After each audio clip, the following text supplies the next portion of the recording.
আমাদেরকে যেভাবে বলেছেন আমরা সেভাবেই চলতে হবে। কথা বলেন ঠিক কিনা? আরো জোরে বলেন ঠিক কিনা? আমার নবীজির যে আদর্শ সেটা আমাদেরকে মানতে হবে, না হলে আপনি নবীর উম্মত না।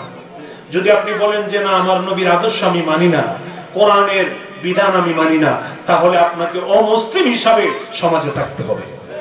কথা বলেন ঠিক কিনা? আল্লাহ যেন আমাদের সকলকে সঠিক বুঝ দান করে, সকলে বলুন আমিন। আর মহব্বতে বলুন আমিন। মুআজ্জাজ মুহতারাম নাওঘাট মধ্যপাড়া যুবক বিন্দুর উদ্যোগে আয়োজিত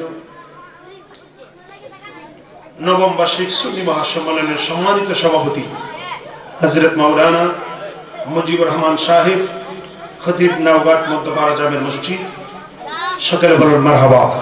উপস্থিত রয়েছেন আজকের মাহফিল আমার পূর্বে যিনি আলোচনা করলেন, আপনাদের এলাকার কৃতি সন্তান, আপনাদের এলাকার সন্তান বাংলাদেশের বিভিন্ন জায়গায় আলোচনা করে থাকে। আপনারা অনেকে মনে করেন যে আমাদের এলাকার সন্তান, নিজের এলাকার সন্তান হিসেবে অনেকে মর্যাদা নাও দিতে পারেন, কিন্তু সেই আবার অন্য এলাকায় গিয়ে প্রধান অতিথি হিসাবে আলোচনা করে। আমার পূর্বে যিনি আলোচনা করলেন আমার অত্যন্ত মহব্বতের ভালোবাসার মানুষ, সুললিত কণ্ঠের অধিকারী, মন মাতানো বক্তা হাফেজ কারি মাওলানা সালাউদ্দিন আল কুতুবী সুন্নি আল কাদরি সাহেব, সকলে বলুন মারহাবা। সুন্দর আলোচনা করতেছিলেন। তারপরে আলোচনা করেছেন নবযুগের রেডিওমান হযরত মাওলানা হাফেজ হুমায়ুন কবির আশিকি সাহেব, উপস্থিত হাফেজ মোহাম্মদ মোজাম্মেল হক, শায়ের মোহাম্মদ মুহিবুল হাসান তাহির বক্সি সাহেব, আজকের নূরানী ইমানি জান্নাতের বাগানের সম্মানিত ওলামায়ে কেরাম, মুরব্বিয়ানে আযম, আমার কলিজার টুকরা যুবকেরা, আমার পর্দা নিশীন মা ও বোনেরা, ছোট ছোট কচিকাচা হীরা মানিকেরা, মাইকের আওয়াজ যতটুকু শোনা যাচ্ছে, আমি পীরজাদা ওয়ালিউল্লাহ ফারুকী আপনাদেরকে আবারও সালাম দিচ্ছি। আপনারা সালামটুকু গ্রহণ করেন। আসসালামু আলাইকুম ওয়া রাহমাতুল্লাহি ওয়া বারাকাতুহু। লাখো কোটি শুকরিয়া মহান রব্বুল আলামিনের দরবারে, যিনি আমাদেরকে বিভিন্ন কোনো জাহান্নামের অনুষ্ঠানে না নিয়ে এই সুন্দর জান্নাতি পরিবেশে, জান্নাতের বাগানে 10 মায়ের 10 সন্তানকে কাঁধে কাঁধ মিলিয়ে হুজুরদের জবানে, আলেমদের জবানে কোরআন সুন্নাহর কথা শোনার জন্য, ইসলামের কথা শোনার জন্য, দ্বীন ইসলামের কথা শোনার জন্য, আল্লাহ এবং তার রাসূলের প্রেমের কথা শোনার জন্য আমরা একই বাগানে, একই প্যান্ডেলের নিচে, একই বিছানার উপরে আমাদেরকে আল্লাহ কবুল করেছেন। এতে আমরা খুশি না বেজার? আমাদের দুনিয়ার কত ঝামেলা, কত কাজ, কত টেনশন, কত কিছু সবগুলা রেখে আল্লাহ আমাদেরকে জান্নাতি পরিবেশে সুন্দর করে রেখেছেন।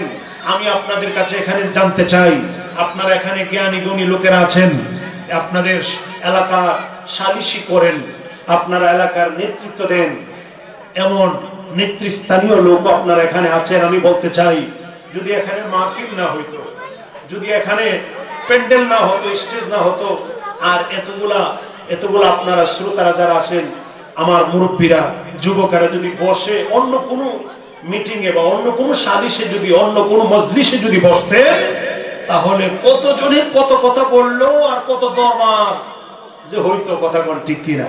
আরো জোরে কোন?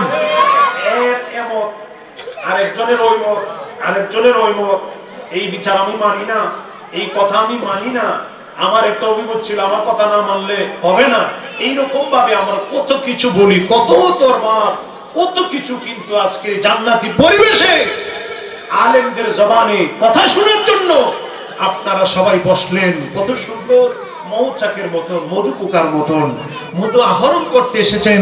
জান্নাতি নিয়ামত, জান্নাতি ফল, জান্নাতি খাবার সংগ্রহ করার জন্য বসে রয়েছেন। একটাই উদ্দেশ্য, আল্লাহ এবং তার রাসূলকে পাওয়ার জন্য। আমরা একদিন চলে যাব দুনিয়া থেকে, আল্লাহর দরবারে আমাদের হিসাব দিতে হবে। যতক্ষণ প্যান্ডেলে জান্নাতি পরিবেশে আছি, ততক্ষণ আমলনামায় গুনাহ লেখা হবে না, একটু গুনাহ লেখা হবে না। শুধু জান্নাতি পরিবেশের নিয়ামত আমরা যে ভোগ করেছি, শুধু আমাদের আমলনামার খাতায় শুধু সওয়াব আর সওয়াব, পাহাড় পরিমাণ সওয়াব আল্লাহ আমাদের আমল নামাই ফেরেশতাদের মাধ্যমে লিখতেছেন তো লিখতেছেন। এত আস্তে সুবহানাল্লাহ, এত বড় নিয়ামতের পাহাড় হবে, সওয়াবের পাহাড় হবে।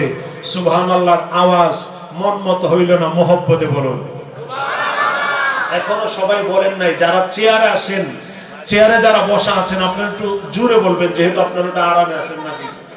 যারা নিচে আছে তারাও আরামে আছে, শীতের দিন নিচে বসলে আরো বেশি ভালো। কথা কোন ঠিক কিনা?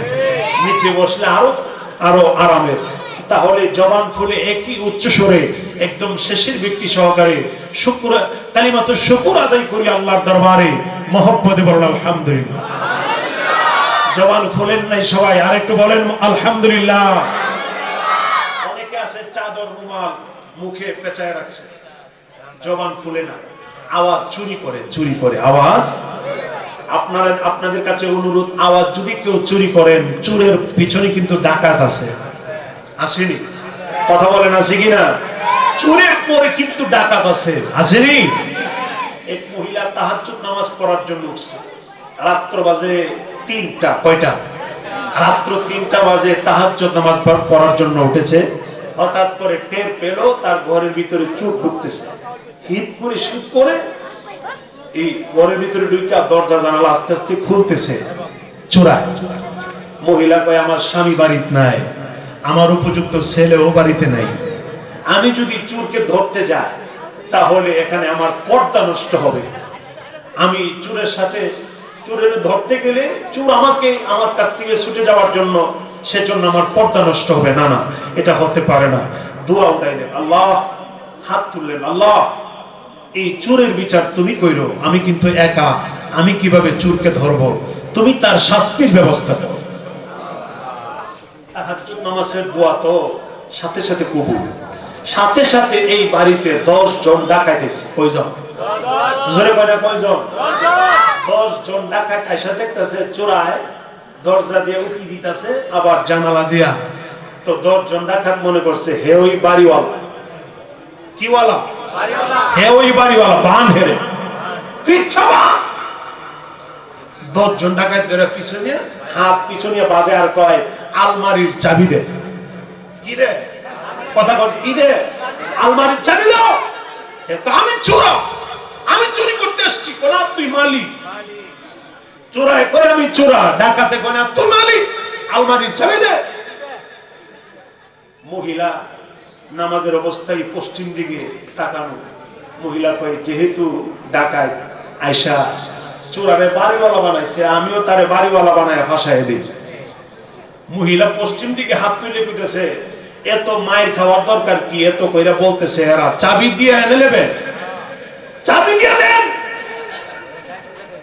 বুঝাইতেছে যে তাই নয়, আমরা ঘরের তাই। ডাকাতে কই চুরের ঘরের চুর, আমরা কইতেছি তুই বাড়িওয়ালা, তুই কস চুর, আলমারির চাবি দে। আর ইচ্ছা মতো ফিরাইছে। বিচার হয়েছে কি? কথা কন না, বিচার হয়েছে কিনা? তো আপনারাও আওয়াজটা চুরি করেন না, চুরি করলে চোরের পিছন কিন্তু ডাকাত আছে। ও এই জন্য জবান দিয়েছেন কে? কথা কন না, জবান দিয়েছেন কে? যেই আল্লাহ জবান দিয়েছে সেই আল্লাহ জবান বন্ধ, জোরে কোন বন্ধ। আল্লাহ যেন আমাদের সকলকে সঠিক বুঝ দান করে, সকলে কোন আমিন। আমাদের পুকুরের মাছকে বড় করে দেয়, কথা কয় না। আমাদের পুকুরের মাছকে বড় করে, আমাদের জমিনে ফসল দেয় কে? আমাদের গাছের লাউ বড় করে কে? মহিলারা আছে তো মাহফিলে, লাউ গাছ লাগাইনি মহিলারা? হ্যাঁ, লাউ দেয় কে? লাউ দেয় কে? আমাদের গাছের পেয়ারা বড় করে দেয় কে? আমার আল্লাহ কই বান্দা তোদেরকে আমি ঘুম পাড়ায়া রাত্রি বেলায় এই ফলগুলা খাবারগুলা আমি আল্লাহ রেডি করে রাখি তোর জন্য। বান্দা তুমি আমাকে সাজদা করো, আমি আমার তাসবিহ আদায় করো, আমার জিকির করো, সুবহানাল্লাহ করো। এই জন্য আমরা আহলে সুন্নাত ওয়াল জামাতের সুন্নি জামাত মুসলমান যারা, আমরা নামাজ পড়ব, রোজা রাখবো, নবীর শানে মিলাদ করব, কিয়াম করব, আল্লাহর শানে আমরা জিকির করব, মা বাবার খেদমত করব, সমাজে আমরা সবাই মিলেমিশে থাকবো। কথা বলেন আরো জোরে কোন ঠিক কিনা? এই আকাশ এবং জমিনে যা আছে সবকিছু আল্লাহর গুণকীর্তন করে। আল্লাহ কোরআনে বলেন বিসমিল্লাহির রাহমানির রাহিম।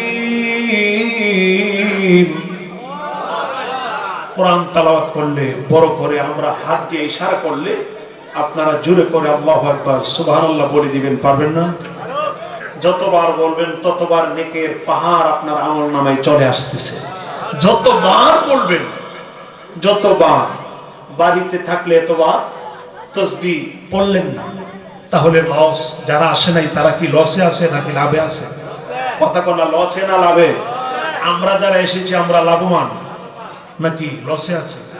আমরা সবাই লাভবান। কি যে লাভবান এখন বুঝতেন না, আজরাইল চোখের সামনে দাঁড়াইলে তখন টের পাবেন যে আপনার আমলনামায় যে সওয়াবগুলো লেখা আছে।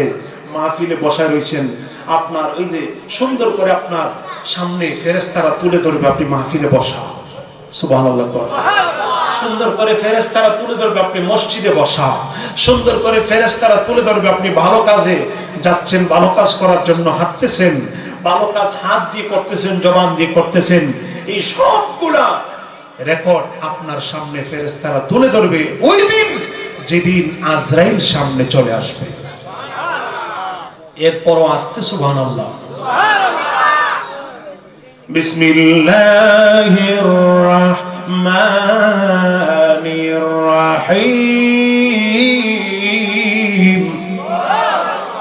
সাব্বাহা লিল্লাহি মা ফিস সামাওয়াতি ওয়াল আরদ ওয়া হুয়াল আজিজুল হাকীম।